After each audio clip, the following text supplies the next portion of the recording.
What is going on, collectors? Optical 20 back for another video today. I woke up to a surprise with this armored Batman 2.0 from Hot Toys.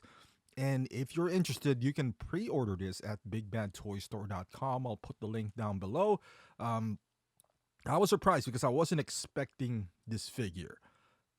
But again, I mean, it seems like with the absence of Marvel and to a degree Star Wars, Hot Toys is grasping for any IPs that they can make a figure of.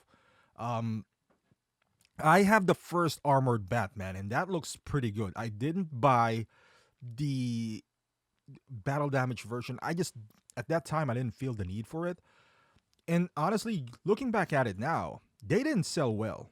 And this was, if you can say at the hype of the movie, I would say my armored Batman is a pretty good figure. It's not die cast.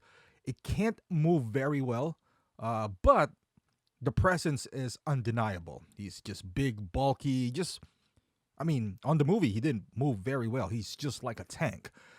Derek gave me a customized, I think from Toys Era or something, spear. Also, light up. I forgot what it's, but the difference, I think, on the first battle damage, there is a like a lens on his eye, at least for the right version. This one does not. Both eyes are exposed. I can see Ben Affleck in that portrait right there. Undeniable. It has rolling eyeball system. For all accounts, they made a comparison between the first one. I didn't see that much difference as far as proportions are concerned. I mean, there is a difference, die-cast pieces and all that stuff, but if you have the first one, and you don't necessarily need, the latest and the greatest, I think you can stick with that one.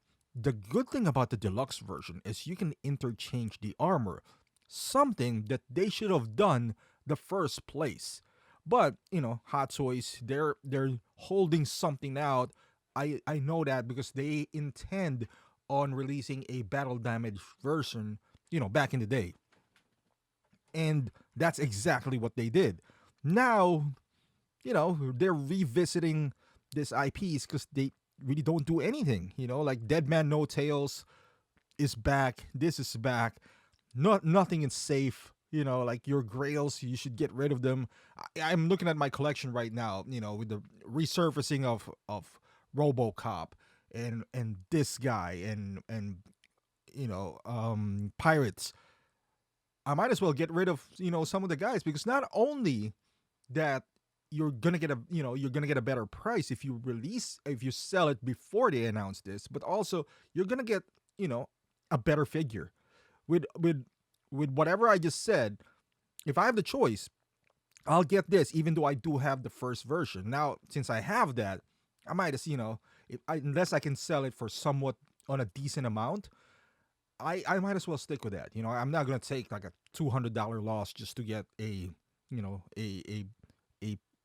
die cast version of this. Which, to be quite honest, I barely touch this figure anymore. I have it. It's displayed. It's standing there. It's cool, but I barely take it out to interact with it and post it and take pictures of it and whatnot. But it looks. This guy looks good. You combine it with a spear. The base looks phenomenal. The different pieces that you can interchange to make him look battle damage is enough for me to maybe pick up the deluxe version, because I'm a sucker for diorama bases. So I might just pick this up. Maybe not even get rid of my existing one.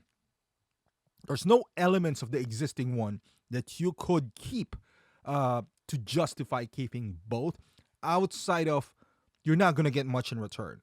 So you might as well keep the deluxe version battle damage at all times, and then the other one clean. Am I a huge Bat-like fan to do that? Not really, but hey, both look good. And sometimes that's all you need, just something that looks cool in your shelf that you can bust out, anytime. I wanted to get the battle damage back in the day. It went on sale. I don't know if it's 30%, quite 30%, but it did go on sale. I think for around 220-ish. But back then it was free shipping, no tax, so that was a pretty good deal back then. I didn't go for it. And I kind of regretted it, but now there's a reason why I didn't, I guess.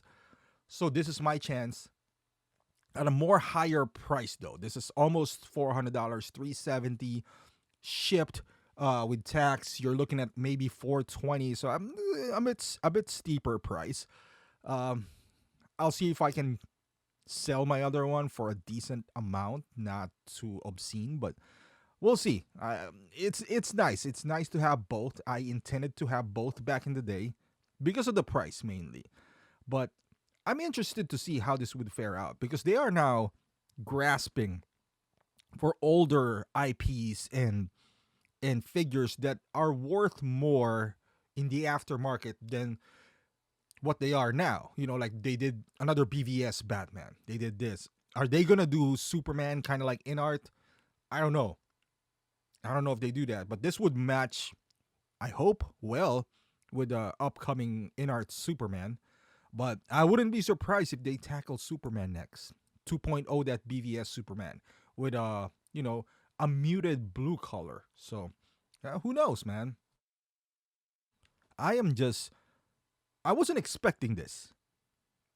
I don't mind, but there are other figures that I do have in mind that they could have tackled or another IP that maybe wouldn't cost them as much instead of basically 2.0ing something that I felt like is not needed. I feel the same way with Jack Sparrow. I feel like DX15 is still good enough that it doesn't warrant a 2.0. I mean, I get it for those who doesn't have it. I'm happy for you. I'm talking specifically from a technical standpoint of a figure collector. Now there are certain figures that needs 2.0. Bane needs a 2.0. It needs an upgrade for a newer technology. Christopher Reeve Superman needs a 2.0.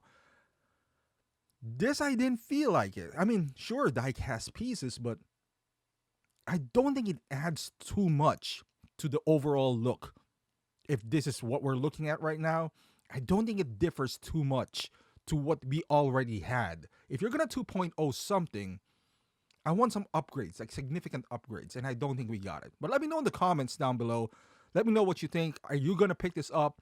Thank you for watching. Subscribe to the channel, and I'll see you guys in the next video.